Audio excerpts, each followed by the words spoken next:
Chers amis auditeurs de Radio Courtoisie, nous devons parler avec mes invités, André Possokov, Gérard Pince, des mensonges sur l'immigration, et bien sûr cet ordre du jour qui avait été fixé il y a quelque temps, et je ne dirais pas perturbé, mais enrichi par l'actualité. Alors nous allons évidemment commencer par parler de l'actualité, parce que elle éclaire d'un jour brûlant les mensonges sur l'immigration.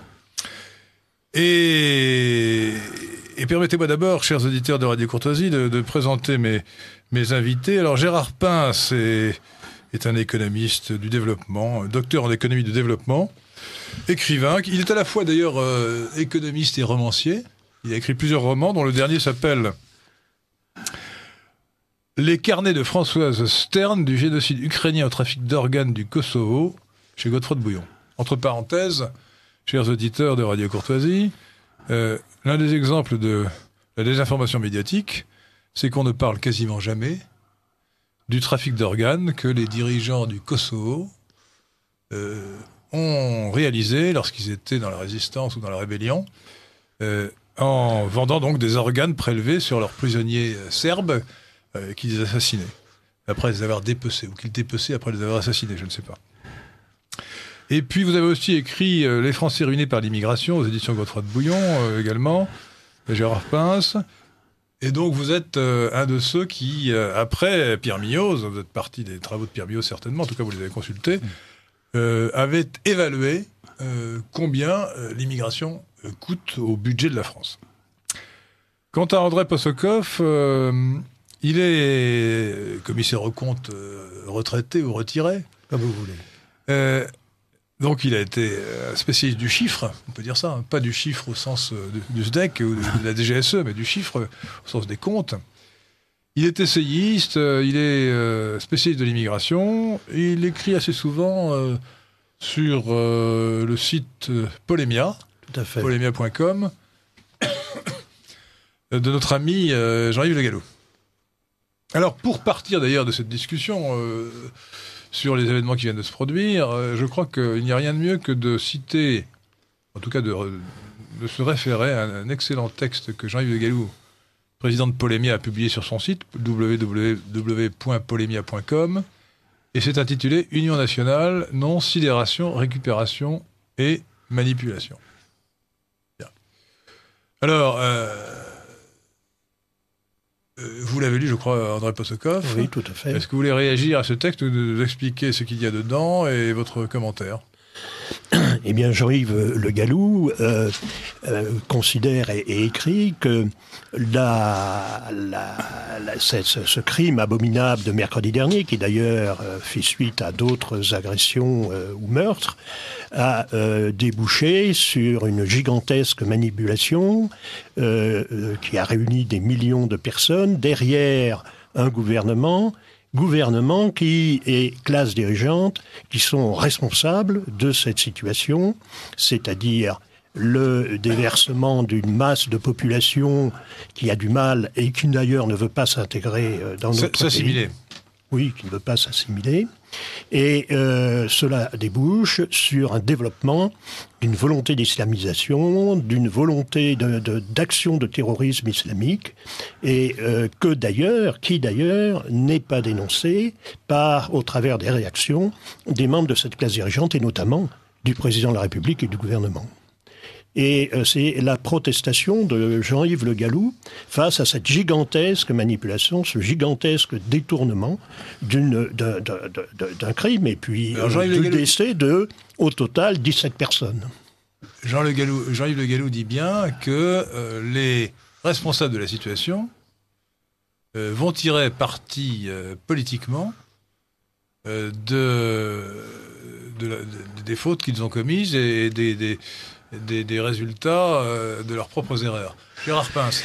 Oui, moi je crois que finalement, au départ, on a, pour rejoindre un peu le thème initial de notre émission, c'est-à-dire les mensonges sur l'immigration, là on est face à un mensonge encore plus grand et plus général. Il commence tout d'abord par la soi-disant défense de la liberté d'expression qui a semblé vouloir motiver les manifestations. Or, c'est le même monsieur Cazeneuve qui se prétend le défenseur de la liberté d'expression, qui a dernièrement, il n'y a pas très longtemps, je ne cite pas des faits datant de plusieurs années, demandé à ce que monsieur Zemmour, en raison de ses écrits, soit exclu de la sphère publique.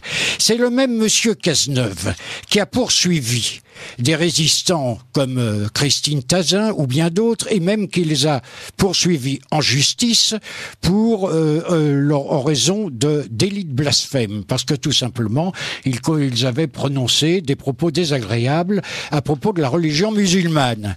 Donc on se trouve devant un mensonge extraordinaire avec des gens qui prétendent défendre la liberté d'expression alors qu'ils n'ont eu de cesse de l'étouffer complètement. Le deuxième, évidemment, ce qui est évoqué, ce qui vient d'être évoqué par M. Passekoff et par Le Gallou, c'est le fait que les mêmes qui se déplorent les événements actuels en sont en fait les responsables. Alors ça, c'est le point essentiel. Depuis des années, n'est-ce pas, ils ont déversé effectivement une immigration massive sur nos pays qui est à la source de ces éruptions que nous avons. Parce que nous nous trouvons dans la situation, en quelque sorte, où nous sommes victimes d'un mal profond. Ce mal, nous le connaissons, c'est le fait que nous avons une autre communauté parmi les autres qui ne partage pas du tout nos valeurs, qui ne partage pas du tout nos sentiments. On sait bien qu'un site américain, je crois que c'est le Washington Times, a relevé que 25% des jeunes Français, vous imaginez lesquels, étaient partisans du Daesh. Vous voyez un petit peu l'importance de l'État islamique.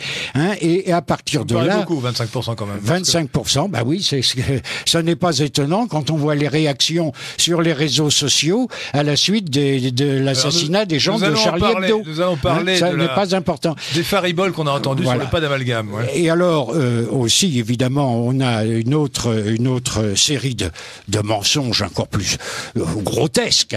C'est le mensonge de l'Union nationale. Comment peut-on, Monsieur le Président, appeler à l'Union nationale en même Monsieur temps... le Président, ce n'est pas à Hollande que vous adressez. Non, c'est à vous. Non, mais là, je suis Henri de Lesquen. D'accord.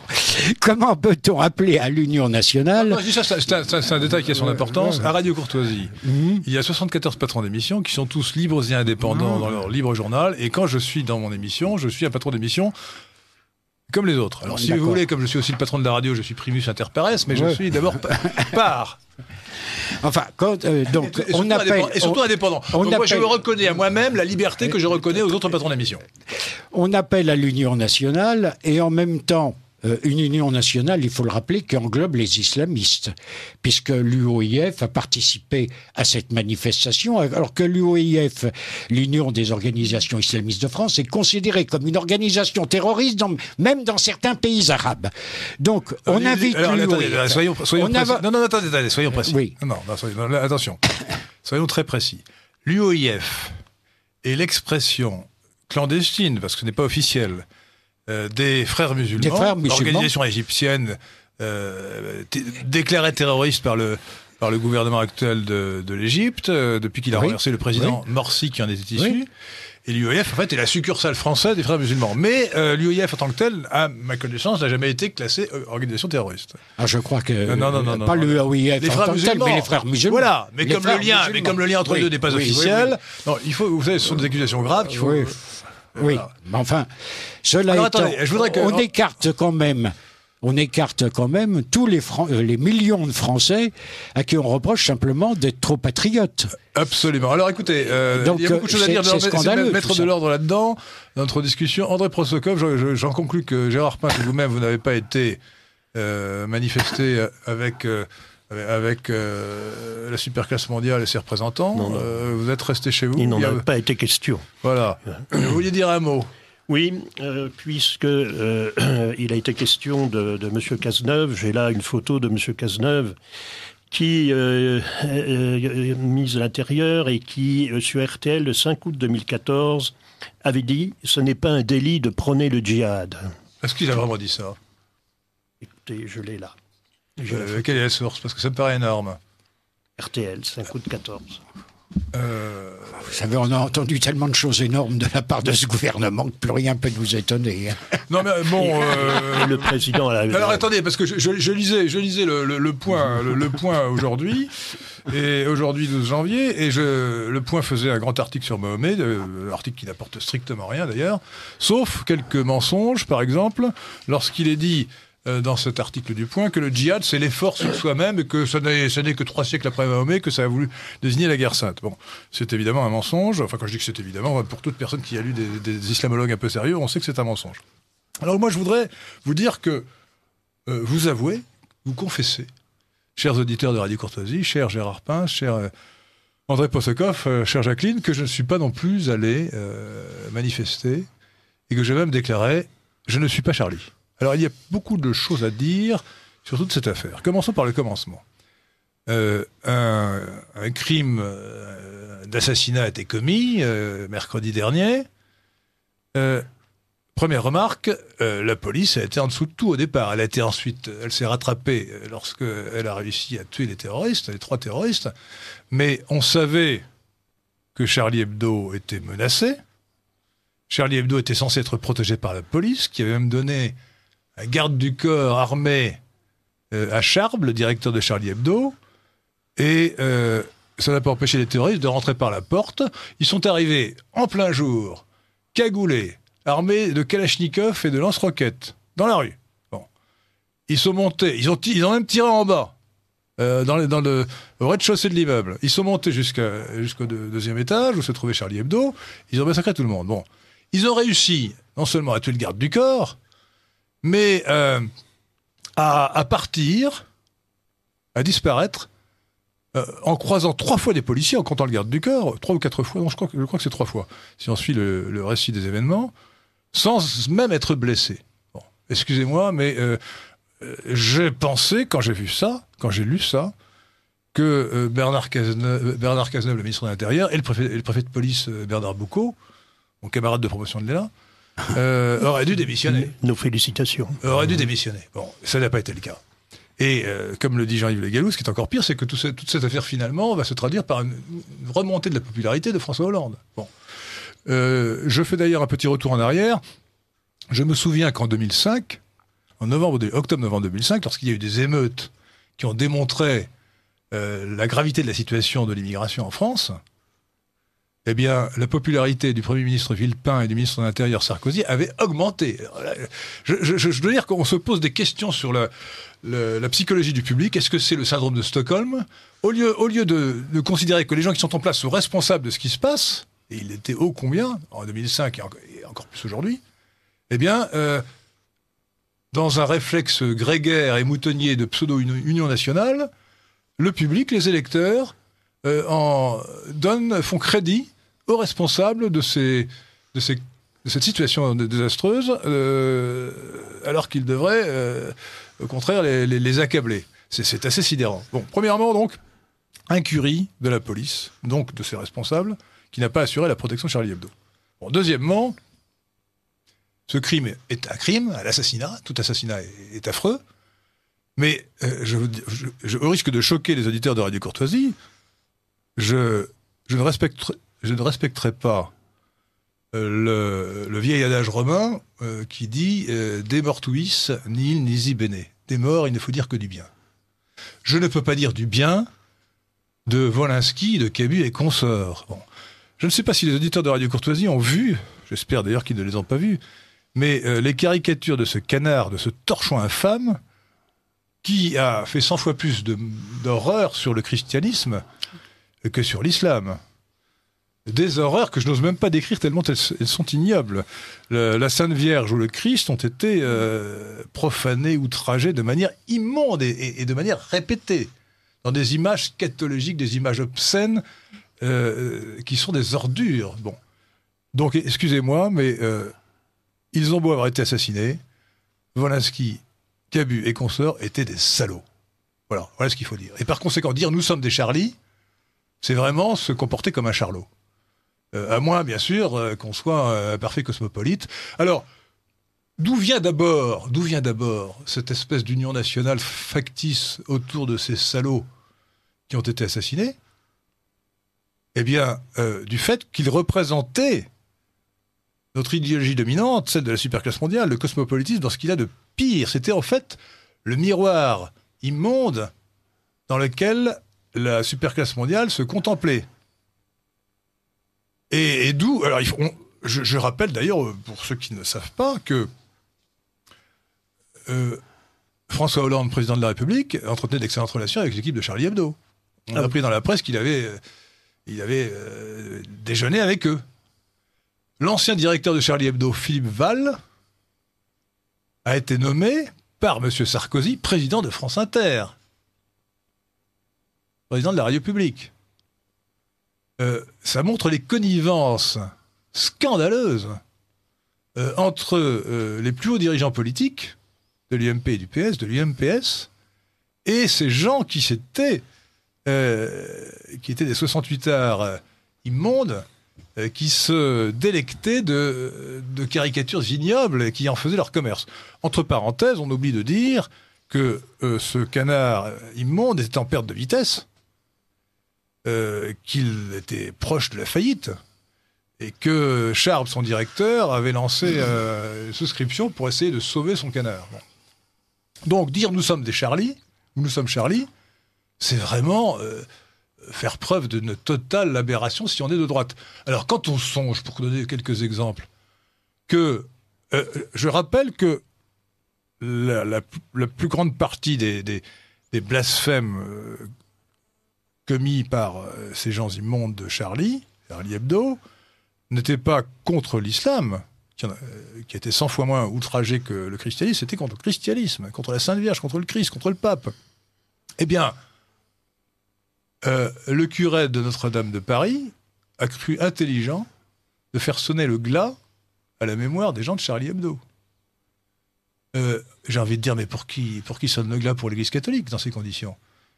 À Notre-Dame de Paris, alors même que la couverture du numéro de Charlie Hebdo qui était dans les kiosques le jour de leur assassinat représentait la Sainte Vierge en train d'accoucher, caricaturée de façon immonde, avec le petit Jésus qui sortait entre ses cuisses. Et ce n'est que le moindre des outrages qui ont été commis par ce torchon. Bon. Je dois dire qu'il faudrait peut-être retrouver le sens du rire et du ridicule. C'était des gens non seulement qui honnissaient et qui haïssaient la religion chrétienne en particulier, parce que sur la religion juive, ils ont toujours été d'une prudence de serpent. Jamais la moindre offense. Mais ces gens-là haïssaient la nation. L'armée, la patrie, tout ça pour eux, c'était... Alors voir que des millions de personnes, des centaines de milliers de personnes défilent sous le drapeau français, chantent la Marseillaise pour célébrer Charlie Hebdo, je veux dire, c'est cocasse, quoi. C'est vraiment ridicule. Wolinski et Camus étaient des anti-français. C'était vraiment l'anti-France dans toute sa splendeur. Et donc, alors... Est-ce que c'est les bobos? Je crois qu'il n'y a pas seulement des bobos, il y a aussi des braves gens qui défilaient. Moi, je crois que ce sont les braves gens qui ont défilé. Ouais, c'est à craindre. Hein. Il y a eu des bobos aussi, mais il y a eu des braves gens aussi qui ont défilé. Et je pense qu'il faut clairement distinguer, comme malheureusement dans beaucoup de choses, il faut clairement distinguer les organisateurs, les manipulateurs et la foule. Je crois que la foule, dans son immensité, elle défilait... pour deux choses qu'on peut pleinement et totalement partager, la défense de la liberté d'expression, même si ceux qui étaient au premier rang de la manif étaient des censeurs, comme vous l'avez dit, et la crainte aussi de l'islam et des atteintes que l'islam porte à notre identité. Il y a d'ailleurs une scène qui est très amusante qu'on a vue sur un bout de reportage sur France 2. En direct, on interroge une fillette de 12 ans et on lui dit pourquoi manifestez-vous, et elle dit on manifeste contre les arts, les terroristes. Voilà. Et au fond, la vérité sort un peu de la bouche des enfants. C'était sur le site de François Dessouche qu'on pouvait voir cela. Mais voilà, la source c'est France 2. Voilà. Et donc je crois qu'il faut vraiment distinguer les gens qui ont défilé à Paris et ailleurs, et qui, au fond, beaucoup d'entre eux, d'ailleurs, je pense, que ça fait des années qu'ils avaient envie de défiler contre l'immigration. Ils n'osaient pas, ils ne pouvaient pas, ça leur était interdit. Et là, au fond, ils ont eu une ouverture, ils ont pu le faire dans des conditions apparemment convenables. Et donc, il y a un décalage, à mon avis, considérable entre la foule qui a manifesté, qui était d'ailleurs, alors là aussi, il y a l'autre décalage, c'est entre la foule qui manifeste, qui est pour l'essentiel une foule, on va dire les mots, puisqu'on est sur Radio Courtoisie, une foule blanche, européenne, à 97-98%, français de souche, et avec des drapeaux français, des Marseillaises qu'on a vu quand même, qui applaudissent les policiers. Alors ça, applaudir les policiers pour une cérémonie en hommage des types de Charlie, c'est quand même assez drôle.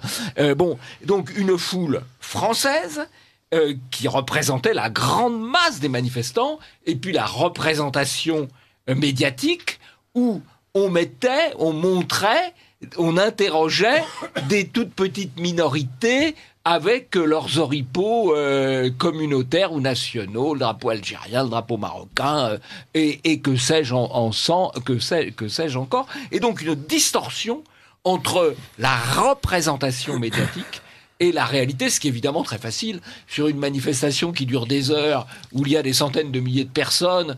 C'est très facile de sélectionner les images que vous voulez et de faire dire aux gens ce qu'on veut dire. Donc, faut bien distinguer les choses, me semble-t-il. Oui, je crois aussi que les gens qui disaient « je suis Charlie », beaucoup d'entre eux n'avaient sans doute jamais d'ailleurs acheté ou lu Charlie Hebdo.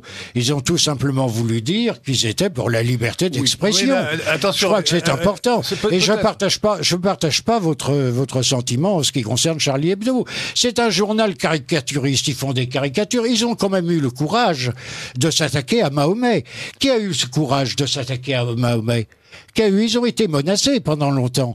Donc, effectivement, je pense qu'il faut pas les, je ne partage pas du tout, d'ailleurs, je n'étais pas un lecteur de Charlie Hebdo, je n'aimais pas leur humour, je n'aime pas la vulgarité d'une manière générale, mais je n'irai pas jusqu'à les critiquer, parce que finalement, ils ont quand même été à la pointe d'un combat que beaucoup nous n'osons pas mener. Oui. Il faut bien le dire.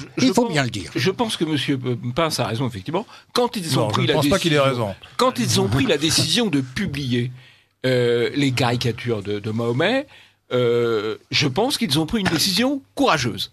Et le courage n'est quand même pas une vertu tellement répandue dans la société actuelle pour qu'on ne puisse pas la saluer, fût-ce venant de la part de gens qui sont effectivement très éloignés de nous sur beaucoup de points, bien qu'aujourd'hui ils sont peut-être proches d'Allah. Je partage le point de vue de Henri de Lesquen sur le fait qu'ils étaient ignobles, mais ils ont eu le courage de maintenir leur point de vue, alors que beaucoup de gens, lorsqu'ils disent quelque chose, s'excusent par la suite. Eux ne se sont pas excusés. La deuxième chose que je voudrais dire, c'est que pas loin d'ici, vendredi soir, il y avait un match de rugby avec le Stade Français contre Castres et le stade était vide. Et il y a eu une minute de silence, bien entendu. Et à la fin, le public assez clairsemé, mais le public spontanément a entonné la Marseillaise. Ce n'était pas monté. Et c'était je l'ai ressenti personnellement, comme une volonté de montrer la présence et de la fierté nationale. Je l'ai ressenti comme ça. Je pense qu'aussi les Marseillaises, tout le long des manifestations d'hier, étaient relativement spontanées, puisque c'était des manifs. Quand même, il y avait l'encadrement professionnel, marketing, SOS Racisme, avec SOS Racisme pour faire large, avec quelques banderoles et tout, mais pour le reste, c'était assez spontané. Oui, enfin, moi, j'ai trouvé que cette manifestation était quand même consternante, parce que je n'y ai vu aucun sentiment de colère, aucune détermination. J'ai vu, d'après les échos que m'en ont donné la télévision, la volonté de vivre ensemble, c'est-à-dire de s'enfoncer encore plus dans les malheurs que nous connaissons. Et je n'ai absolument rien senti de fort, de courageux dans toute cette masse. Et ça, je trouve ça absolument consternant. C'est-à-dire, je reprends là peut-être une idée qui a été exprimée aussi par d'autres, mais j'ai l'impression qu'à force d'avoir voulu charcuter, vous savez, le ventre immonde qui est un corps fécond, suivant l'expression, on a fini par castrer toute une génération. de gens qui n'ont plus de réaction vitale, qui n'ont plus la volonté de se défendre, qui sont des bisounours et qui sont là manipulés au gré de toutes les sentiments, les bons sentiments que leur infusent massivement les médias. Et franchement, je trouve ça absolument consternant pour l'avenir et pour notre survie. C'est un peu une marche blanche. Voilà. À très grande échelle. C'est-à-dire les marches blanches, c'est des opérations montées par les gens du pouvoir pour canaliser la colère, effectivement, et la détourner. Les marches blanches, il y en a eu lors des affaires du Trou et autres. Il n'en est rien sorti. Et évidemment, il n'en sort rien, puisque le but, c'est de canaliser, au fond, les bons sentiments ou la volonté des gens de faire quelque chose. Et bien sûr pour stériliser cette volonté. Alors je crois quand même qu'il faut dire encore un mot sur Charlie Hebdo.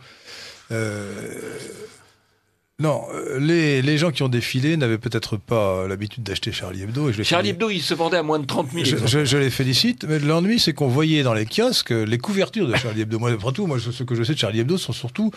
J'ai dû l'acheter il y a plusieurs années pour me rendre compte de ce que c'était, et j'ai trouvé ça à vomir.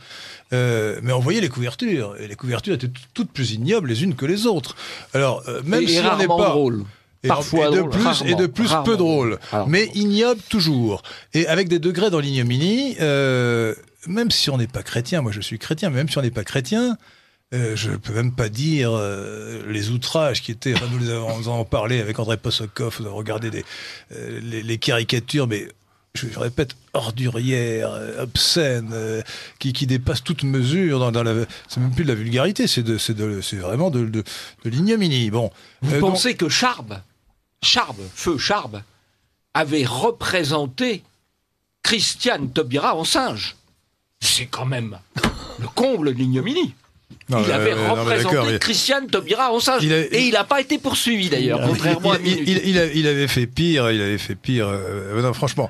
Bon, donc ce sont vraiment des gens ignobles. Alors peut-être que dans leur ignominie, ils ont été courageux, que Charb était courageux, puisqu'il a quand même publié des caricatures de Mahomet qui étaient quand même, honnêtement, infiniment moins irrespectueuses à l'égard du prophète que les horreurs qui ont été publiées. Mais on n'a pas le droit de représenter le prophète aussi. À l'égard du Christ, à l'égard de Jésus, à l'égard de la Sainte Vierge. Hein, non, vraiment, ça, c'est sans comparaison.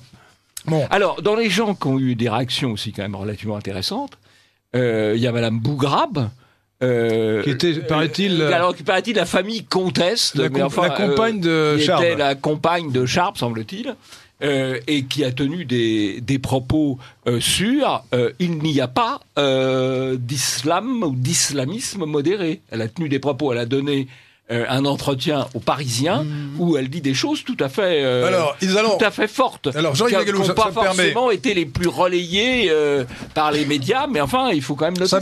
Ça me permet d'aborder justement tout le discours cosmopolitiquement correct que nous avons subi. D'abord, pas d'amalgame. Alors, pas d'amalgame, qui est une formule, malheureusement, qui a été reprise par Marine Le Pen dans sa déclaration. Marine Le Pen n'en a pas arrêté une. Elle a dit pas d'amalgame.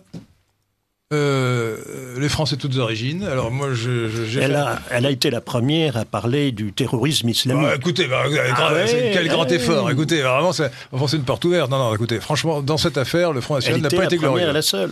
Le seul qui est sauvé l'honneur au Front National, c'est Jean-Marie Le Pen qui, lui... Marion Maréchal Le Pen un peu aussi, a dit des choses pas mal. Bon, en tout cas, pas d'amalgame. Alors, il est évident que l'immense majorité des musulmans, aussi bien en France qu'ailleurs, ne sont pas des terroristes ni actuels ni potentiels, bien entendu. Cela dit, je voudrais faire quand même quelques observations sur le prétendu pas d'amalgame. Premièrement, il ne fait pas de doute qu'une grande partie, et probablement la majorité des musulmans de France, approuvent la mise à mort des gens de Charlie Hebdo comme vengeance de l'offense faite au prophète. Alors, comment le sais-je ? J'ai fait mon petit sondage au café, dans les chauffeurs de taxi, etc. J'ai rencontré des musulmans, j'aurais parlé avec eux. Et ils disent pas ça comme ça. Mais on comprend très bien. Et en fait, je n'ai vu aucun musulman qui est montré dans les 10, 20 musulmans à qui j'ai parlé depuis mercredi dernier. C'est un petit sondage personnel. Hein. Je n'en ai vu aucun qui se soit montré vraiment indigné, sincèrement, qui ait paru sincère dans l'indignation à propos de ces crimes. Voilà. Bon, deuxième remarque. Donc je peux dire, moi je tiens comme assuré que in petto, la grande majorité des musulmans de France considèrent que, au minimum, les gens de Charlie Hebdo l'avaient bien cherché. Oui. Bon. C'est d'ailleurs la position de l'imam de la mosquée de Paris qui avait dit au moment de l'affaire qui sème le vent, récolte la tempête. Voilà. Alors, deuxièmement, il y a un certain temps à venir. Mais deuxièmement, il faut savoir que dans l'islam, l'islam c'est une loi, la charia, la loi coranique, la loi islamique. Celui qui blasphème contre le prophète mérite la mort et est condamné à mort. Donc, du point de vue, pour un pieux musulman, la mise à mort des gens de Charlie Hebdo qui avaient profané le prophète était juste. Voilà ce qu'il faut savoir. Je vous signale d'ailleurs que on l'oublie trop souvent, mais pour un pieux juif orthodoxe, la mise à mort de Jésus de Nazareth qui se prétendait le Messie alors qu'il ne l'était pas était légitime juridiquement et moralement et religieusement. Bien, mais revenons à l'actualité. Donc, du point de vue de la théologie musulmane, ou plutôt de la loi musulmane, c'était légitime. Bon. Pour l'application des fatwas qui avaient été énoncés contre ceux qui profanaient le prophète. L'image du prophète. Qui blasphémait le prophète. Qui blasphémait, oui. Troisièmement, on vous dit, ah oui, mais le dirigeant de l'UOIF, les imams disent qu'ils sont tout à fait contre ces crimes. Il faut savoir qu'il y a un précepte coranique, islamique, qui est la taqiyya. La taqiyya, c'est la dissimulation obligatoire. Le musulman doit, pour respecter sa religion, ou son système philosophico-religieux, politico-philosophico-religieux, il doit dissimuler sa pensée à l'égard des impies, des mécréants, dans l'intérêt de l'islam. L'intérêt de l'islam, ça n'est pas de dire publiquement, urbi et orbi, à la télévision, que l'on approuve ces assassinats, ces meurtres, ces crimes. Donc on dit le contraire. On n'en pense pas moins. Donc la taqiyya, qui est la désinformation islamique, est pratiquée évidemment et normalement et légitimement, si je puis dire de leur point de vue, par les dirigeants de l'islam en France. Donc leurs déclarations n'ont strictement aucune valeur. Aucune valeur. Bon. Quatrièmement, il est clair que ces crimes qui ont été commis d'ailleurs avant celui de mercredi, il y a eu celui de jouer les tours, etc., au cri de Dieu est grand, Allahu Akbar ou Allah Akbar, Dieu est grand en arabe. Dijon aussi. Dijon. Oui, ces crimes qui ont été commis par des... la veille à Montrouge. Par de pieux musulmans, qui sacrifiaient leur vie à leur religion. Alors vous parliez de l'héroïsme ou du courage des gens de Charlie Hebdo. Eh bien, les gens qui ont commis ces crimes atroces étaient courageux aussi. Absolument. Ils étaient déterminés, formés et courageux. Écoutez, arriver avec une Kalachnikov face à des gens désarmés et les rafaler, ce n'est pas très compliqué. Oui, mais après... D'abord, il n'était pas désarmé, il y avait un policier armé. Et deuxièmement, en sortant, ils ont croisé des policiers. Non, honnêtement, ils se sont comportés de manière courageeuse. On peut être un criminel abominable et être courageux. Ça, je suis désolé. J'appelle pas ça le courage. Non. C'est le courage d'un criminel, d'un assassin, mais c'est un courage quand même. Objectivement, c'est du courage. Être capable de faire ça, ils ont d'ailleurs fini, ils ont donné leur vie à leur cause. Bon. Je dirais qu'ils sont courageux à mesure de notre lâcheté. Parce que si des choses comme ça arrivent, c'est parce qu'effectivement, nous sommes complètement tombés dans le laxisme ou autre. Vous évoquiez tout à l'heure le fait, les carences de la police, mais enfin, c'est monstrueux que ces gens-là qui étaient connus, qui étaient même connus des services américains, on les ait laissés en liberté, on les ait laissés aller à droite et à gauche. Comment pouvez-vous expliquer ça? C'est absolument lamentable. Ça prouve que nous sommes dans un gouvernement de zozo. C'est tout. Mais c'est pas le gouvernement de zozo, c'est le système. Nous avons des gens comme vous voudrez, qui ont la double nationalité algérienne et française, qui ont la double nationalité malienne et française pour Coulibaly, et qui sont connus des services de police. Qu'est-ce qu'il faudrait faire dans un pays normal? Les déchoir de la nationalité, les expulser à leur pays d'origine. Ça va de soi, c'est évident. Il faut quand même savoir que les frères Kouachi, se sont produits dans une émission de France 2, chaîne de service public. Comme rappeur.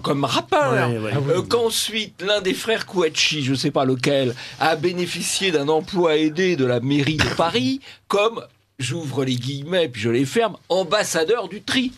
Il conseillait les Parisiens sur la manière de trier leurs ordures. Voilà. Quant à monsieur Koulibaly, il a été reçu par monsieur Sarkozy, président de la République. Ah, mais j'ai vu la photo en 2009. TF1 montrait, je crois que c'était samedi, Koulibaly reçu à l'Élysée par Nicolas Sarkozy, président de la République, et lui serrant la pogne. Oui, et il a eu un excellent papier dans le Parisien de l'Essonne, vantant les mérites de ce jeune qui allait être reçu par le président de la République. Donc ça, c'est intéressant. Au-delà d'anecdotes, c'est intéressant. Parce que quand on dit « pas d'amalgame », ces jeunes, ils avaient déjà plus de 30 ans, mais enfin bon, aujourd'hui, dans le langage politiquement correct, on est jeunes très vieux, si je puis dire. Bon, eh bien, ils étaient représentatifs de tout ce que le système choyait et promouvait en matière d'immigration, d'art immigré, d'aide aux emplois immigrés. Ils étaient au cœur de ce que le système promeut en quelque sorte. C'est pas du tout des marginaux. Et l'un de leurs mentors est en train de faire un stage d'infirmier à la Salpêtrière, endroit où ont été transportés des blessés de cette affaire. Il faut se souvenir que ces assassins, d'abord, certains d'entre eux étaient partis au Moyen-Orient et qu'on les a laissés revenir, et puis certains ont fait la prison et ont été libérés rapidement. Donc on a des futurs assassins qui sont endoctrinés, qui reviennent dans la nature, sur lesquels on ne prend aucune précaution, on déconnecte les services, on ne les suit plus, et on a le résultat que nous avons connu. C'est quand même un échec terrible, alors même que les services font le maximum, mais avec des moyens qui s'avèrent maintenant limités. Alors, c'est-à-dire que oui, les services font le maximum, mais ils font le maximum pourquoi ? Ils font le maximum pour se renseigner, effectivement. Mais une fois qu'on s'est renseigné, une fois qu'on a logé quelqu'un, qu'on sait que c'est un terroriste en puissance, qu'est-ce qu'on fait ? On ne fait rien. On ne fait absolument rien. Et il faut rappeler quand même qu'autant de la 4e République, qui savait beaucoup mieux se défendre qu'à la 5e, autant de la 4e République, il y avait des services actions, des services de renseignement, qui s'occupaient à ce moment-là de neutraliser ces gens-là. Or, au nom de nos principes, droits de l'homme ou autres, et parce qu'on refuse de considérer l'essentiel, à savoir qu'on est en état de guerre, et que en état de guerre, eh bien, toutes ces considérations juridiques ne comptent plus, on laisse des gens qui sont extrêmement dangereux en liberté, et donc, ensuite, quand il y a des morts, c'est ceux qui les ont laissés en liberté qui en sont les responsables. Moi, c'est ça que je considère. C'est le laxisme qui est responsable. Et qui en deviennent les bénéficiaires politiques. Et qui en deviennent les bénéficiaires politiques. Ce qui est un comble, oui, tout à fait. M. Hollande va prendre 15 points dans le c'est sûr, c'est scandaleux.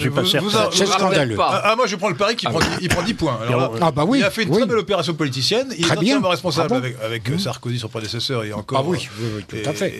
Et puis Jospin avant Sarkozy. Mais il va certainement voir sa popularité augmenter pour raison même des fautes qu'il a commises. Oui. C'est assez accablant. Ce qui me frappe, c'est que cette affaire a eu lieu mercredi dernier. Il s'est passé beaucoup de choses depuis. Nous sommes lundi et nous ne savons toujours pas ce qu'ils ont l'intention de faire face à ce danger qui a éclaté. L'avenir, les décisions, la politique de sécurité, la chasse à tous les terroristes potentiels, pour l'instant, nous ne savons rien, nous n'entendons parler de rien. Si. On entend parler de quelque chose qui est, à mon avis, extrêmement grave et extrêmement dangereux.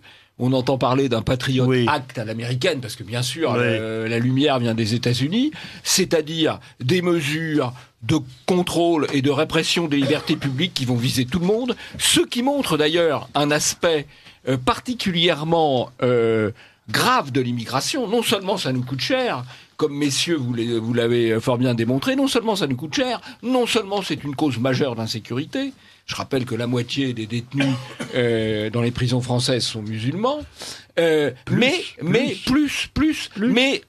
c'est une atteinte à nos libertés parce qu'on multiplie les lois liberticides qui s'appliquent absolument à tout le monde parce qu'on n'a pas le courage de discriminer. Car voilà le problème, on n'a pas le courage de discriminer, parce que si on discriminait, eh bien on considérerait que ces gens-là sont des binationaux qui se conduisent comme des nationaux d'un pays étranger ou de mouvances étrangères, ou des militants de mouvances étrangères, et on les déchoirait de la nationalité française, et on les jetterait dehors. Voilà. Ce qui est moins radical que ce que vous préconisez, Monsieur Pince, mais qui serait déjà un élément de solution. Vous utilisez le terme discriminé. Aujourd'hui, ce sont les Français qui sont discriminés. Oui, il y a bien discrimination, mais discrimination en faveur des non-Français, ou des non-Français de souche.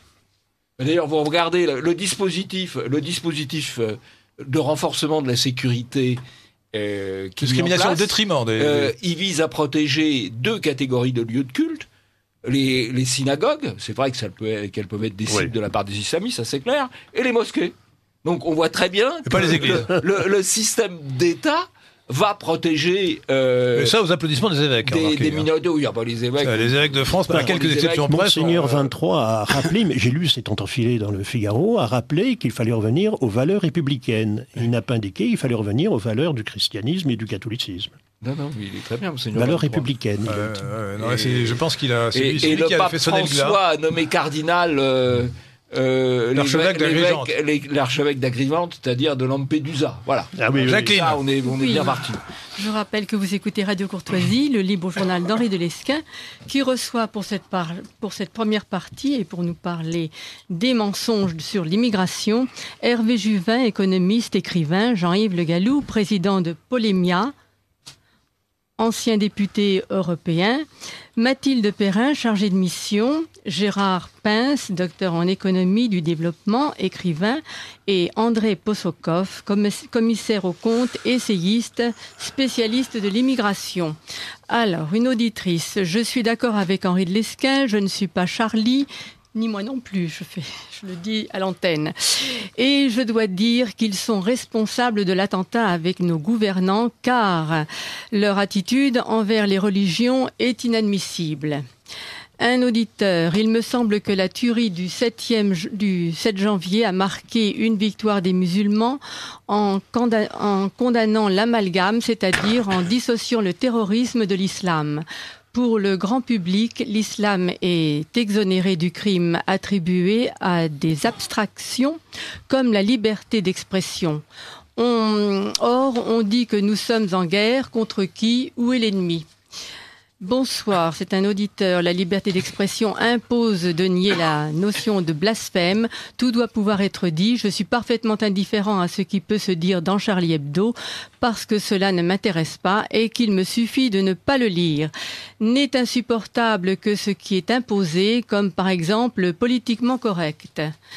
Un auditeur, Charlie Hebdo, ne s'est jamais attaqué au judaïsme sans prendre à Mahomet, sans toucher au judaïsme. Ce n'est pas du courage, c'est de la servilité.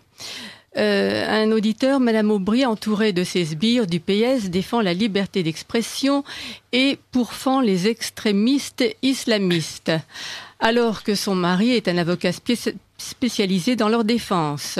Un auditeur, pourquoi n'interdit-on pas le blasphème? Peu importe les religions, il faut les respecter. Que pensez-vous de Dieudonné qui a dit « Je suis Charlie Boulibaly ». Babi. Non, il a dit « Je suis Charlie Koulibaly ». Ah, Koulibaly. Koulibaly, c'est le nom du 3e terroriste. Celui de la porte de Vincennes à Paris.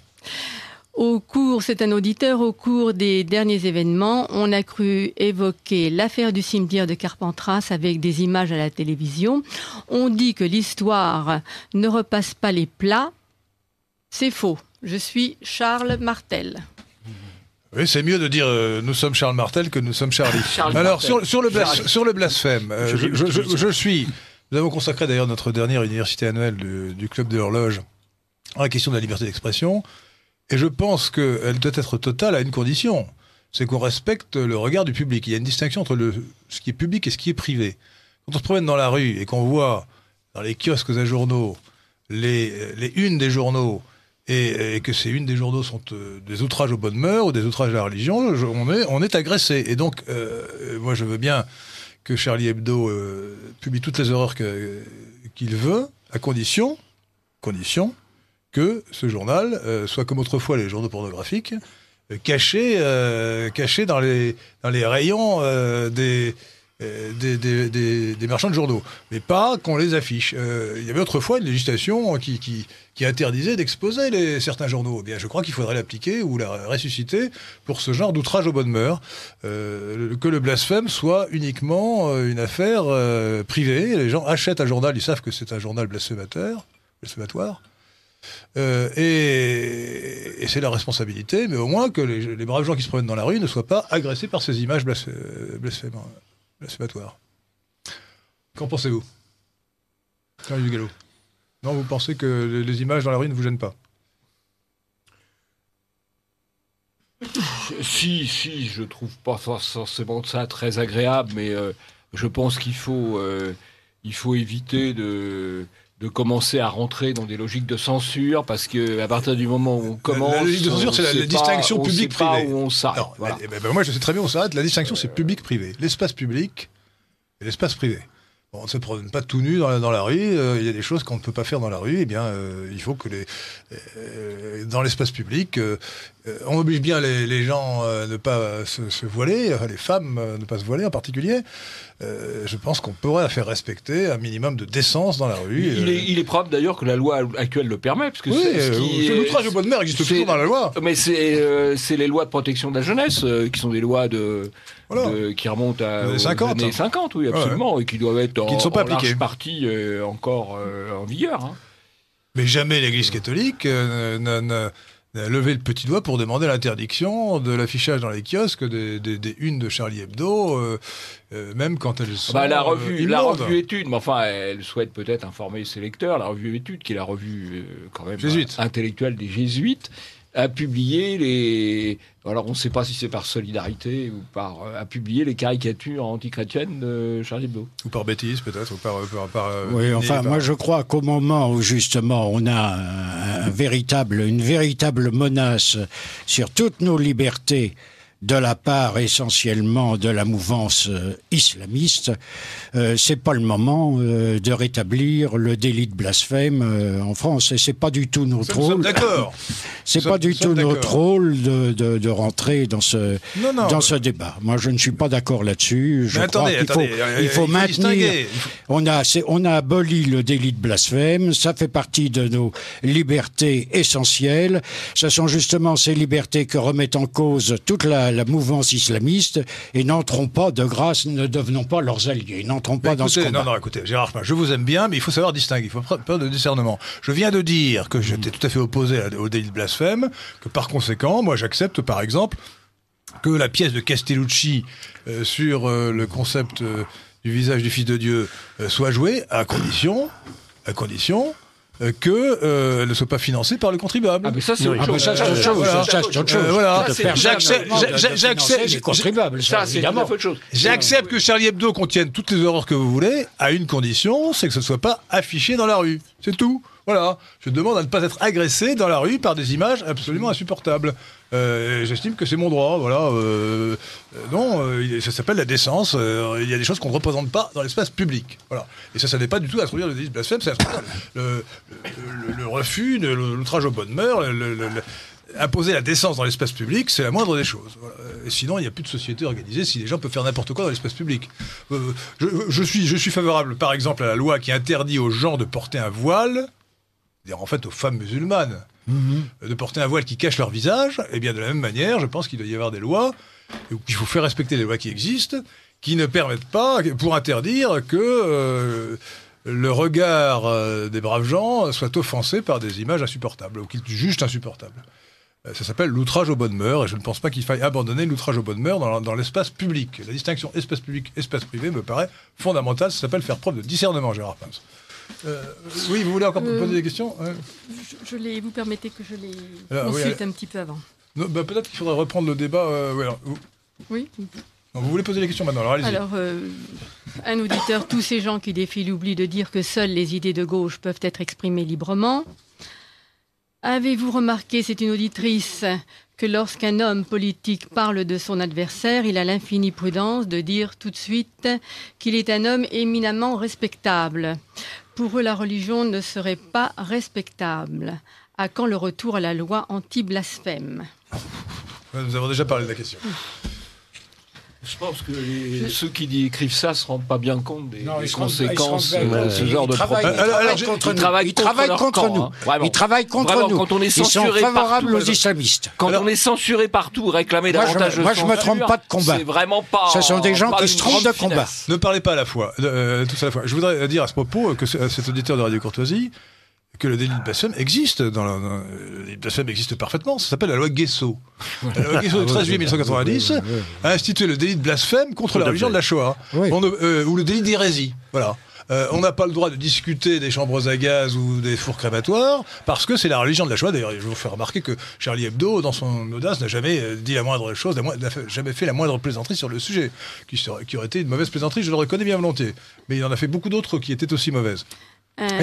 Une auditrice, je suis d'accord avec M. de Lesquen, il faut lire le livre 2000 ans contre l'Église de Maurice Pinet. Un auditeur, je ne suis pas plus... Non. Je ne sais pas écoutez, plus. Vous lirez, vous déchiffrerez avant. Hein.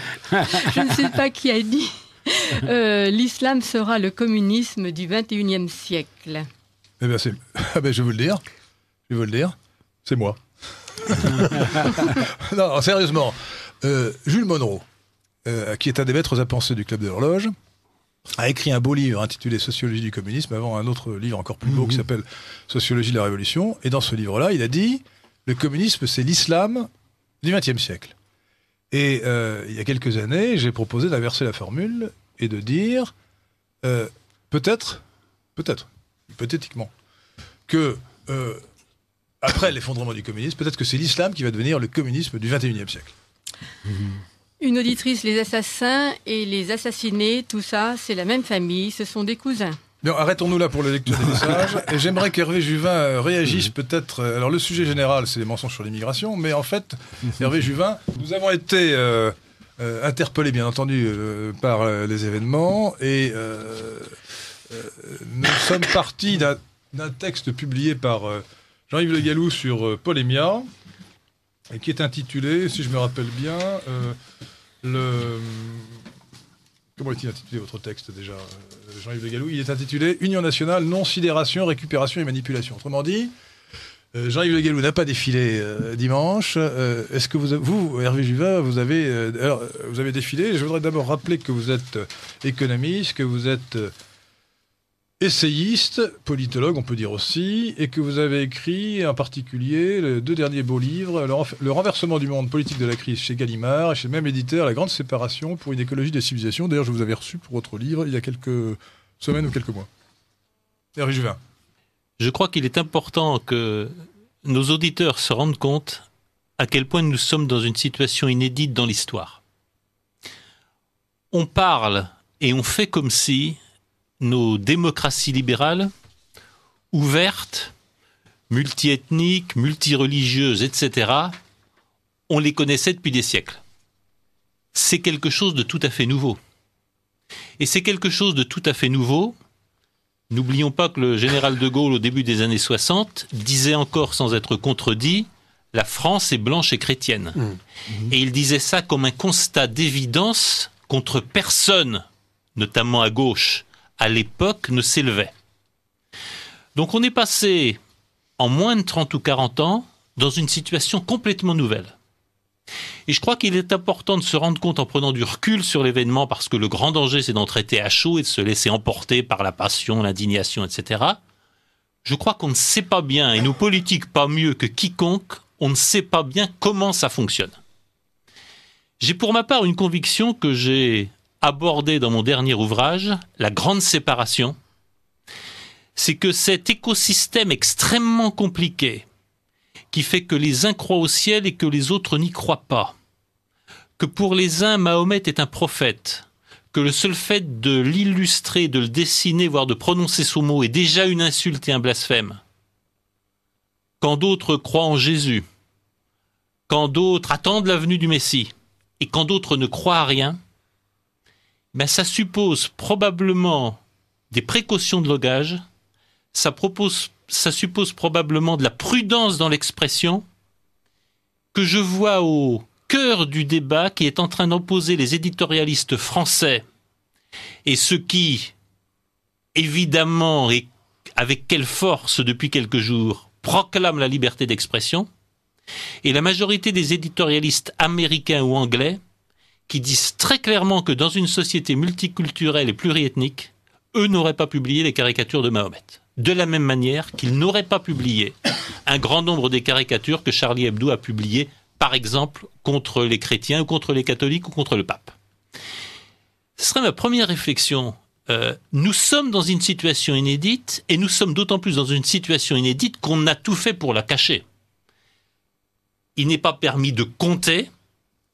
Il y a combien d'immigrés aujourd'hui en France et il y a combien de gens nés de l'immigration récente? Il est encore moins permis à l'intérieur de ce comptage de caractériser. Vous savez que le recensement national américain fait apparaître votre origine ethnique avec les divers, mais il fait apparaître officiellement votre origine ethnique. Or, je ne sache pas que les États-Unis soient une dictature raciste bien connue. On a interdit de savoir. On a même interdit d'en parler, puisque je m'amuse de constater depuis quelques jours à quel point ceux qui se révèlent être les dévots servant de la liberté d'expression ont quand même tout fait depuis une génération pour interdire non seulement de compter, mais même d'en parler. Je peux résumer le discours dominant sur l'immigration en France, c'est « ça n'existe pas, il est interdit d'en parler, de la compter et de la désigner, et d'ailleurs vous devez être heureux parce que c'est une excellente chose pour la France ». Ce que je crois, c'est que depuis la semaine dernière, ça va quand même être un peu difficile de tenir ce discours. Ça va être un peu difficile de tenir ce discours. C'est pourtant celui qui est tenu. C'est pourtant celui qui est tenu. Mais... Écoutez, moi j'ai lu les journaux. Vous avez raison. Hervé Juvin, j'ai écouté la télévision. C'est exactement ce discours qui est tenu. Et, vivre ensemble, voilà. Il faut en tirer la conclusion. La conclusion de ces crimes, c'est le vivre ensemble. C'est-à-dire une conclusion paradoxale.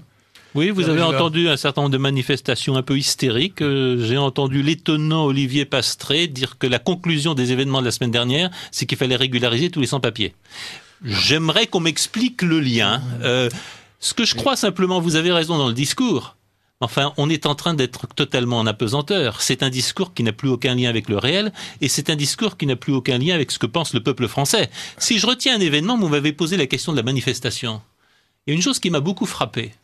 Ça n'était pas nécessairement prévu que dans les stades, dans des manifestations culturelles, à l'occasion de la fameuse minute de silence, ou lors de la manifestation, des dizaines de milliers, des centaines de milliers, peut-être des millions de Français chantent la Marseillaise.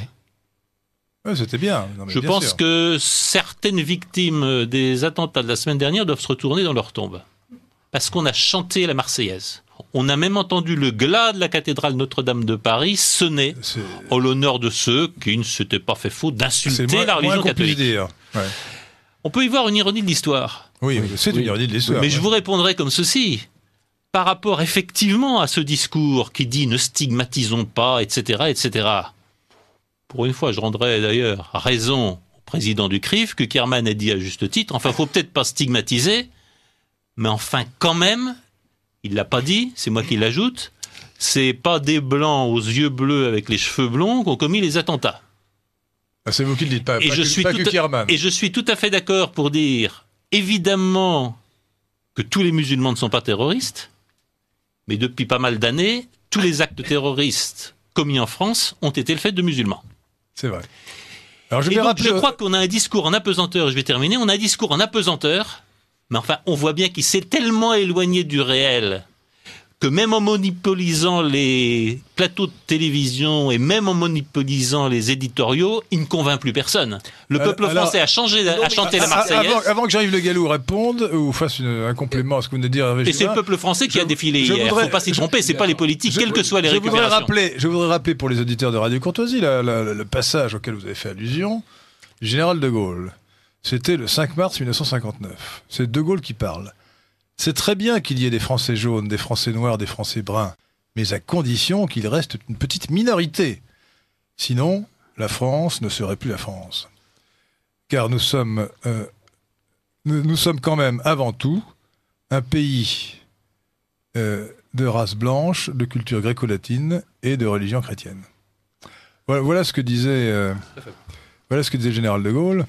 Et j'ai envie d'ailleurs d'ajouter aussi une citation de Paul Doumer, qui est bien appliqué, qui est bien valable pour la situation actuelle. N'écoutez pas les sophistes qui professent un cosmopolitisme dissolvant, qui nie la patrie et qui répudie le devoir. Ce sont des ennemis publics. S'ils étaient suivis, ils précipiteraient la France vers la décadence et la mort, comme leurs aînés ont fait de la Grèce et de Rome. C'était Paul Doumer en 1906. Paul Doumer qui était un éminent républicain de la Troisième République.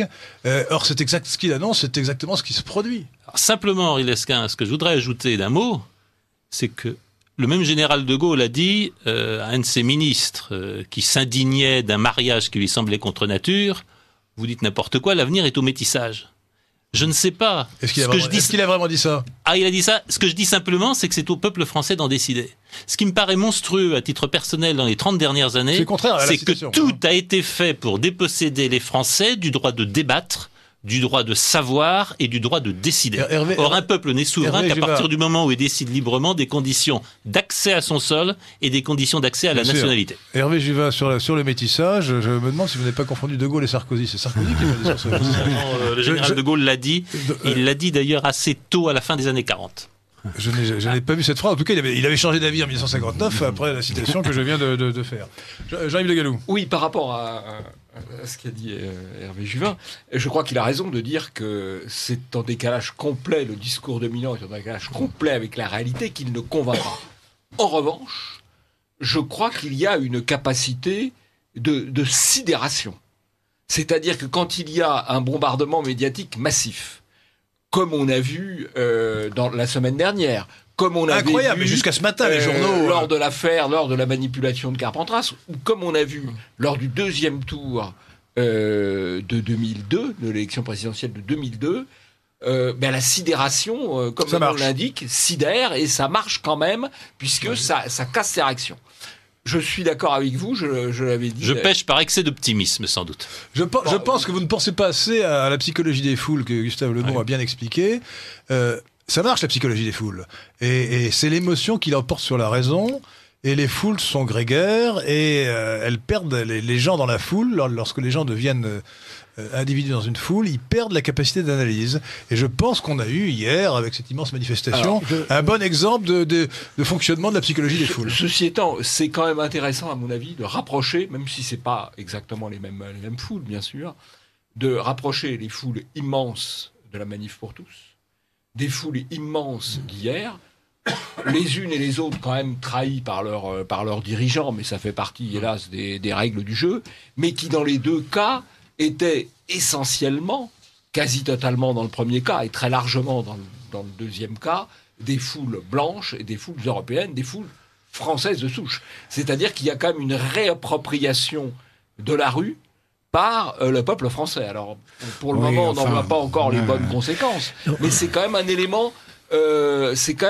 intéressant. Que les foules soient sidérées et intoxiquées par ce que vous appelez les médias de propagande, oui, mais il arrive un moment où il y a une réalité, il y a un choc et il y a un retournement. Et dans l'histoire ancienne comme récente, nous l'avons vu en 58, nous l'avons vu en 68 avec la manifestation contre mai 68, nous l'avons vu avec la manif pour tous, et je crois... Je me demande, je ne suis pas certain, mais je me demande si réellement ce qui s'est passé, ce qui se passe d'ailleurs, puisqu'il n'y a pas eu que mercredi dernier, s'il n'y a pas eu un choc qui peut provoquer une prise de conscience et un retournement. Je ne suis pas certain de ce que je dis, mais je dis que ce n'est pas impossible. André Possokov, ce qui est un peu triste, justement, vous en parlez, Jean-Yves Le Gallou, dans votre éditorial de Polémia, intitulé Union nationale, non, sidération, récupération et manipulation, donc sur le site de Polémia, www.polémia.com, c'est la réaction pasteurisée du Front National. Le Front National d'abord, le Front National a semblé n'avoir pour seule ambition que de se fondre dans le système en participant à la manifestation unitaire. Bon. Deuxièmement, il a employé le langage du système. Pas d'amalgame, français de toutes origines.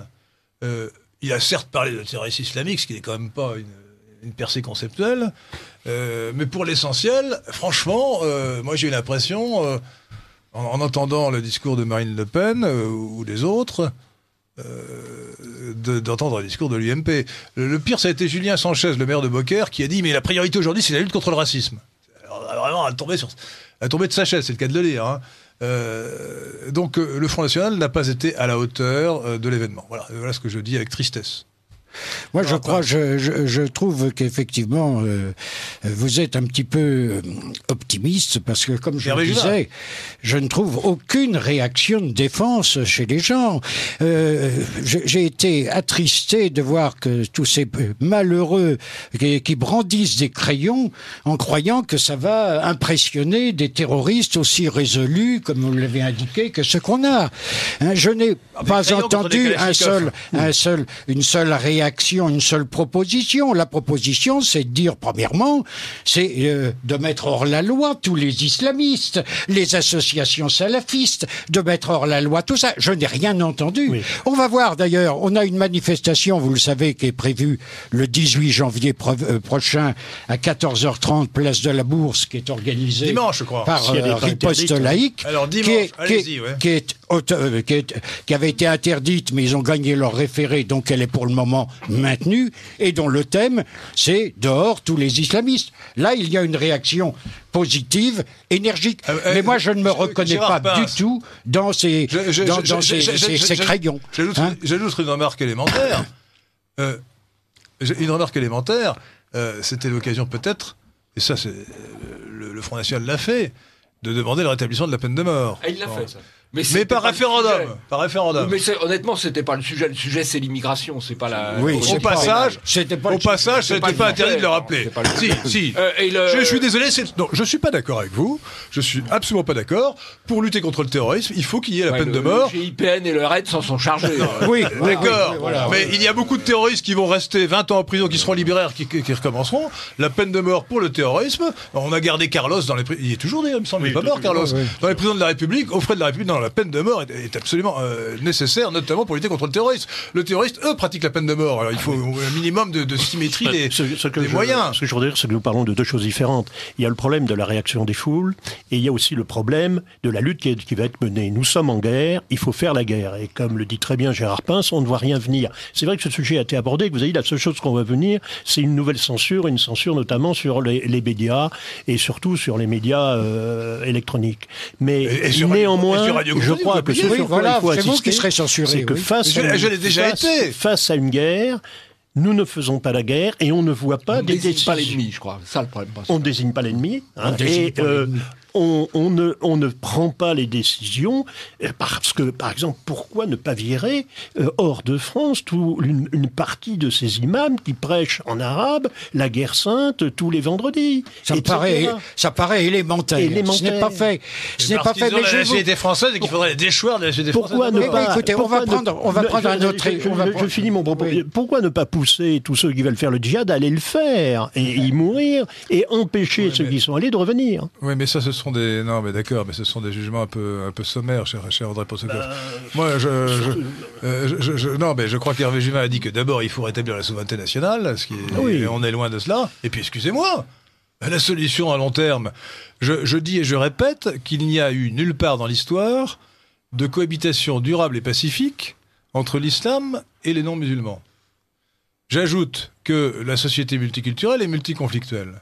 Donc la solution, c'est la réémigration. Nous sommes partis d'une situation qui était décrite en 1959 par De Gaulle comme un idéal, et il faut rétablir cette situation par une réémigration en quelques années, 5, 10 ans, 15 ans, pour reconstituer l'homogénéité du tissu national. Ça ne veut pas dire qu'il faut faire partie de tous les immigrés, ça veut dire qu'il faut revenir aux critères républicains de l'assimilation. Ou bien un immigré s'assimile, à ce moment-là, il devient français. Mais à court terme... Les Français de toutes origines, s'ils sont assimilés, sont désormais originaires de France. Donc le critère, c'est vraiment l'assimilation, non pas une vague intégration.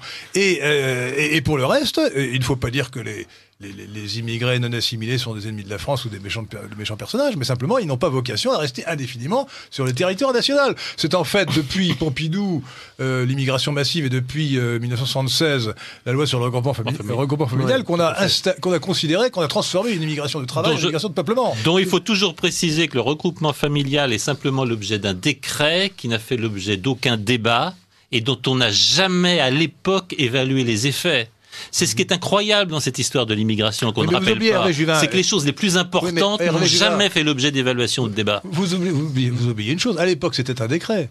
Mais maintenant, nous sommes passés dans ce qu'on appelle l'état de droit. Ce sont les juges qui gouvernent. Et la jurisprudence du Conseil constitutionnel, de la Cour européenne des droits de l'homme, de la Cour de justice de l'Union européenne, dit que le regroupement familial est un droit. Donc il faut d'abord rétablir la supériorité du droit national. Rien n'est possible tant qu'on n'a pas rétabli la souveraineté. Henri de Lesquen, lorsque vous parlez de rémigration, lorsque vous parlez de la société multiculturelle, oui, bien sûr, mais c'est à moyen et long terme, il faut l'engager, mais à moyen et long terme. Aujourd'hui, à court terme, l'inversion des flux migratoires. Aussi sommaire que vous le jugiez, lorsqu'on vous fait la guerre, il faut la faire, sinon on la perd. Et à ce moment-là, la rémigration, elle n'aura jamais lieu. Et cette guerre, elle doit être totale. Et pour l'instant, évidemment, non seulement, mais totale. Ce sont les exemples qu'a donné Gérard Rapin, c'est que je donne. C'est tout un corpus de décisions. Si vous me permettez... C'est prévu par la loi, d'ailleurs. C'est la proclamation de l'état d'urgence. L'état d'urgence, l'état d'urgence, c'est l'état de guerre. Mais non, je crois qu'il ne faut pas délirer. Si vous me permettez, je crois qu'il ne faut pas délirer. Trois choses là-dessus. Je ne suis pas sûr qu'il soit opportun de réouvrir le débat sur la peine de mort, d'autant plus que vous allez faire des martyrs. Et les martyrs, ça fait des fidèles et ça fait des gens qui les suivent. Il faut faire très attention à ça. Je suis sûr que la peine de mort, on les a tués, je vous signale de toute façon. La peine de mort est une nécessité pour lutter contre le crime. La deuxième chose, et là je ne suis pas sûr de partager l'opinion de Jean-Yves Le Gallou, si vous oubliez, vous y êtes sensible, vous avez raison, mais si vous oubliez la récupération médiatique, on voit bien les contradictions qui vont surgir. Je vous rappelle quand même que dans les organisations bien pensantes qui ont appelé à manifester, il y en avait qui avaient porté plainte contre Charlie Hebdo. Je rappelle d'ailleurs que certains des journalistes de Charlie Hebdo n'avaient pas craint de demander l'interdiction d'un parti. Oui, donc on est pour la liberté d'expression quand c'est la sienne propre. On est évidemment contre la liberté d'expression de ceux avec qui on n'est pas d'accord. Oui, on voit bien que tout ça va éclater assez vite. Moi, ce que je retiens des manifestations d'hier, je suis allé me promener, puis j'ai entendu beaucoup de gens. Je retiens des gens jeunes disant « c'est la première fois que je suis fier d'être française ou que je suis fier d'être français ». Faut pas oublier ça. Il y a eu un moment d'unité nationale. Et c'est pas un moment d'unité nationale derrière un président, des ralliés à l'OTAN. C'est d'ailleurs amusant de voir les Turcs, de voir les Ukrainiens là-dedans, mais passons. Ça, c'est l'écume des choses. Il y a eu un gros moment d'unité nationale et il y a quand même eu un moment d'unité nationale en réaction avec ce qui est une agression contre la France et l'idée de la France. Mais je suis très prudent, et je termine, je suis très prudent sur l'idée d'utiliser le mot de guerre. Je ne suis pas sûr que nous soyons dans une situation de guerre. Non. Je crois qu'il ne faut pas se tromper de l'ennemi, et vous avez eu raison de le dire. La désignation de l'ennemi, elle est essentielle. Or, très clairement, l'ennemi, c'est pas l'islam. L'ennemi, c'est l'idéologie sans frontiériste. Et c'est l'idéologie qui fait que l'entreprise et l'économie disposent de la société. Alors on peut importer qui on a besoin pour les besoins des entreprises, et la société n'a rien à dire là-dessus. Je suis entièrement d'accord. C'est ça l'ennemi. Je suis entièrement d'accord, Hervé Juvin. L'ennemi principal, parce qu'il faut désigner l'ennemi principal, ce n'est pas l'islam ni le fondamentalisme islamique, c'est la superclasse mondiale qui porte cette idéologie cosmopolite que vous appelez sans frontiérisme. Et c'est parce que c'est elle qui nous a... En fait, le rapport de force, vous savez, les musulmans islamistes et extrémistes ne sont pas si puissants que ça, hein. Et c'est vraiment la superclasse mondiale et les pays qui la représentent, les États-Unis d'Amérique, tous les pays anglo-saxons en général, et les pays qui sont inféodés aux États-Unis d'Amérique, qui ont imposé cette politique d'ouverture des frontières, qui est à la fois un sans-frontiérisme au sens de l'immigrationnisme et du libre-échangisme, et en même temps une politique de destruction des frontières spirituelles que sont les traditions. Et Charlie Hebdo, c'est la haine des coutumes Charlie Hebdo, de ce point de vue-là, participait très bien. C'était une expression, disons, exacerbée de ce cosmopolitisme, parce qu'il s'en prenait à tout ce qui tient debout dans un pays qui fait son identité. Donc quand ces gens-là disent « je suis fier d'être français » défilent en disant « je suis Charlie », excusez-moi, mais c'est de la bêtise. Ils sont peut-être confusion. C'est la confusion mentale. C'est la réussite. Alors moi, Hervé Juvin, contrairement à ce que vous dites, je partage votre point de vue. Ah, il avait besoin d'avoir un contradicteur. Sur les gens qui ont constitué, qui ont participé à la manifestation et dont je pense qu'ils avaient, dans l'ensemble, de bons réflexes identitaires et de bons réflexes français. Et je pense qu'il y a un décalage. De toutes origines et tout parti d'ailleurs. Qu'il y a un décalage considérable entre le cœur, au fond, le cœur battant de la manifestation et ceux qui l'ont organisé et manipulé, et la manière dont les médias en ont parlé. Je partage tout à fait votre constat. Je suis d'accord, et je pense que c'est une bonne chose que les Français se réapproprient leur hymne national. Moi, je vais vous donner ma lecture. Je vais vous donner ma lecture de l'événement. Écoutez la Marseillaise, voir ces gens disant là, je suis fier d'être française, je suis fier d'être français dans cette manifestation et dans cette mobilisation. Moi, j'ai entendu exactement l'inverse du discours de l'élite mondialisée. Il n'y a plus de frontières, il n'y a plus de société et la common decency doit disparaître. J'ai entendu ce qu'on doit opposer à la domination idéologique américaine dans ce domaine. N'oubliez jamais, les États-Unis sont une terre de migrants parce qu'ils ont exterminé tous les indigènes. Et j'ai entendu hier le cri de Français qui disent « Nous sommes chez nous, c'est notre terre, ce sont nos mœurs, nos coutumes, notre civilisation et on entend bien la garder. » Et c'est pas des gens de l'extérieur de faire la loi chez nous. Et ça, c'est un motif d'espoir. Oui, mais ce que vous dites là n'a pas été du tout répercuté par les médias du système. Vous l'avez entendu peut-être dans les conférences particulières. Pardon, donc il faut faire, si je vous suis, il faut faire la guerre au patronat. Parce que, attendez, qui est pour l'ouverture des frontières, qui a été constamment pour l'immigration, c'est bien le patronat. Donc vous voulez faire la guerre au patronat. Alors, non, mais il ne faudrait pas. Je crois que... Gérard Paz, pensons à l'Allemagne. Il y a un mouvement de la rue qui s'appelle Pegida en Allemagne. Bon. Oui. Eh bien, réaction du patronat, le patron des patrons allemands condamne ce mouvement et dit il faut ouvrir l'Allemagne à l'immigration, nous avons besoin de travailleurs. Bon. Deuxièmement, lorsque les manifestants passent devant la cathédrale de Cologne, l'archevêque de Cologne en Allemagne éteint la cathédrale pour montrer sa désapprobation et sa condamnation des gens qui militent pour que l'Allemagne ne soit pas islamisée. Mais c'est honteux, aussi bien pour le patron que pour l'évêque. Oui, non, mais je suis d'accord avec votre analyse. Il y a un vrai problème, c'est-à-dire qu'effectivement, l'islam est une chose apparente, qui est visible, mais derrière, il y a ce que vous appelez une superclasse mondiale, mais il faudrait à ce moment-là la définir, la circonscrire. Il y a une tendance, il y a une idéologie qui est extrêmement dangereuse et qui est à l'origine de tout cela. Notre véritable ennemi est là. Notre véritable ennemi, c'est cette superclasse mondiale qui considère, pour citer Houellebecq, que la France est un hôtel. De la même manière qu'un certain nombre de migrants vont simplement là où l'assistance est la meilleure, c'est aussi considérer un pays comme un hôtel, et ce sont nos véritables ennemis. N'oublions pas quand même que les grandes entreprises, globalement, n'ont plus créé un emploi en France depuis des années. Elles utilisent les revenus qu'elles font en France pour investir à l'extérieur parce que ça coûte moins cher. Et n'oublions pas en effet que la majorité du patronat, comme de la sphère financière, ne cesse pas de plaider pour une plus grande ouverture des frontières parce que ça leur permet d'importer les esclaves dont ils ont besoin. Enfin, faut être très clair, de détruire les structures sociales, de détruire les organisations structurées qui pèsent dans les négociations salariales ou qui pèsent dans le débat économique. Hervé Juvin, j'ai déjà présenté une thèse simple et que je crois quand même vraie, qu'il y a depuis 10 ou 20 ans une nouvelle lutte des classes qui est à l'échelle mondiale, qui oppose la superclasse mondiale, défini Gérard Paz pour la première fois, clairement, et nommé ainsi par Samuel Huntington dans son livre « Qui sommes-nous ?» Livre de réflexion désabusé. Qui est plus intéressant, à mon avis, que le choc des civilisations. Qui est beaucoup plus intéressant, beaucoup plus intéressant. Samuel Huntington, « Qui sommes-nous ?» Et là, vous verrez la définition de la superclasse mondiale, qui, selon la définition plus ou moins précise, englobe des centaines de milliers ou des millions de personnes, qui sont des gens totalement déracinés, qui rejettent l'appartenance nationale. Bien.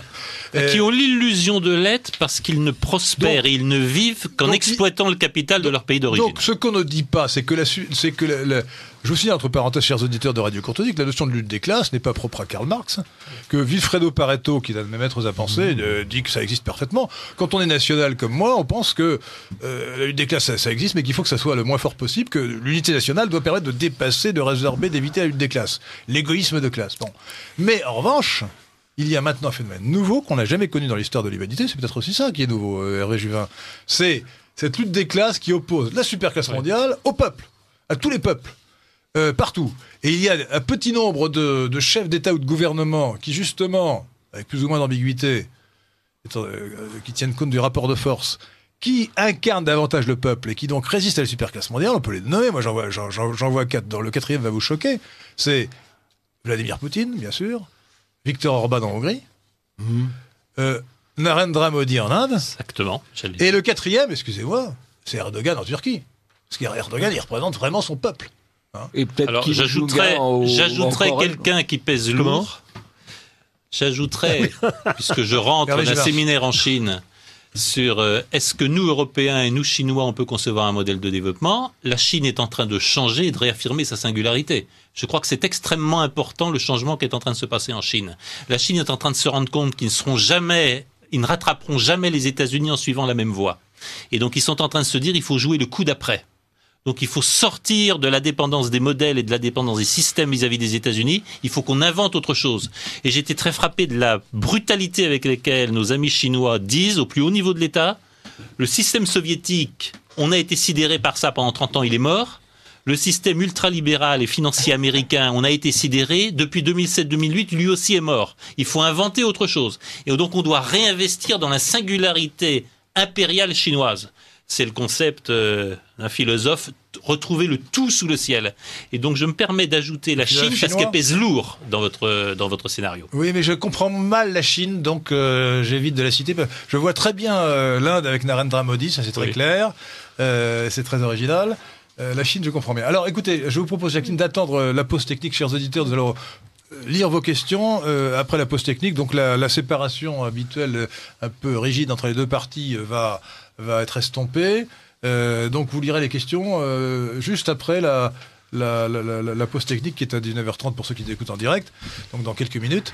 Et d'ici là, nous allons peut-être permettre à l'un ou à l'autre d'ajouter une observation à ce qui vient d'être dit. Jean-Yves Le Gallou. Moi je crois que pour les auditeurs de Radio Courtoisie. Ce que le peuple qui défile, aussi bien le peuple de la Manif pour tous que le peuple de la manifestation du 11 janvier a besoin, ce qu'il a besoin, c'est d'intellectuels organiques qui lui donnent des voies à suivre et des solutions. Il ne les trouvera pas du côté des partis politiques. Table. Hervé Juvin, pas du côté des André Possokov, Gérard Paz, et qui a besoin, je crois, d'une construction intellectuelle de synthèse. Je vais vous répondre un peu brutalement. Ce que je trouve de très grave dans ce qui a entouré les événements et ce qui les suit, c'est que la fonction absolument essentielle qu'assumait si bien le général de Gaulle, ses conférences de presse, c'était quoi ? C'était « je vais vous expliquer le monde, je vais vous le rendre intelligible, et à partir de ce moment-là, on va pouvoir agir ensemble. Et dans l'intérêt national, on va pouvoir agir. » Je n'ai entendu personne donner une explication,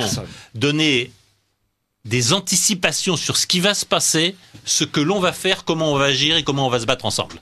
Et là, il y a quelque chose qui me paraît grave, c'est effectivement une démission du politique. Le politique ne sait plus rendre le monde intelligible. Alors là, pour la première fois, je suis en désaccord avec vous. Le politique en question, il a pour fonction d'occulter la réalité. Mais pas tous les politiques, quand même. Il y a au moins un politique qui aurait pu avoir pour fonction d'éclairer la réalité. Mais les occulte d'autant plus qu'il n'y comprend rien. Très honnêtement, je suis pas sûr que la majorité des dirigeants qu'on voit s'étaler à l'écran comprennent grand-chose à ce qui se passe. Qu'ils comprennent eux-mêmes ou pas, qu'ils soient simplement des marionnettes ou qu'ils soient conscients de ce qu'ils font, il y a un projet très clair qui est celui de la superclasse mondiale et du cosmopolitisme, qui est d'ailleurs exposé par un certain nombre d'auteurs. On vient de voir disparaître il y a quelques jours le professeur Ulrich Beck. Il est peu connu du grand public, mais il faut lui rendre le mérite d'avoir jeté le masque et d'avoir dit notre philosophie, qui n'est pas la sienne propre, c'est le cosmopolitisme. Et voilà. Alors que les Habermas, Jonas, Popper, etc. avaient exactement les mêmes idées. La société ouverte de Popper, c'est le cosmopolitisme. Mais ils ne le disaient pas de cette façon. Eh bien, ils ont donc un projet qui est très bien expliqué par Samuel Huntington, qui est de faire disparaître les nations. Ces gens-là considèrent que les nations sont dépassées. Et par conséquent, leur problème, c'est que la démocratie doit rester purement formelle. Et ne doit pas être réel, ce qui veut dire que pour qu'elle fonctionne, il faut des événements comme ceux que nous avons vécus hier, dimanche 11 janvier 2015, des événements où on réussit à sidérer les masses populaires pour leur faire oublier la réalité. Donc vous avez trouvé Hervé Juvin avec beaucoup d'optimisme que les Français étaient là et qu'ils retrouvaient la réalité. Hervé Juvin les a vus puisqu'il était sur place. Oui, parce que ce que j'entends, je veux bien que ça serve à masquer la réalité. Enfin, la réalité des crimes qui ont été commis, des auteurs de ces crimes, n'est pas dissimulée. Si j'écoute ce que les professionnels de la sécurité et de la lutte antiterroriste me disent, c'est qu'on a bien peur, nul ne le souhaite, mais on a bien peur que de nouveaux événements analogues se déroulent. Il y a même des avertissements américains. Exactement. Je sais qu'on vient d'annoncer aujourd'hui qu'on va procéder au recrutement de 400 fonctionnaires supplémentaires à les DGSI, sachant, enfin il faut quand même que nos auditeurs le sachent, sachant que pour un suivi d'un terroriste supposé, un suivi permanent, c'est 12 à 20 fonctionnaires de police à plein temps. Il faut se rendre compte de ce que ça suppose. Ça veut dire qu'avec l'ajout de gens qui ne sont d'ailleurs pas exclusivement dédiés à ça, allez, on va pouvoir en suivre 10 à 15 de plus. Je vous rappelle que c'est par dizaines de milliers que des adolescents ou des jeunes dans les classes, dans les collèges, dans les universités ont refusé de faire la minute de silence. Oui, certains allant jusqu'à ainsi.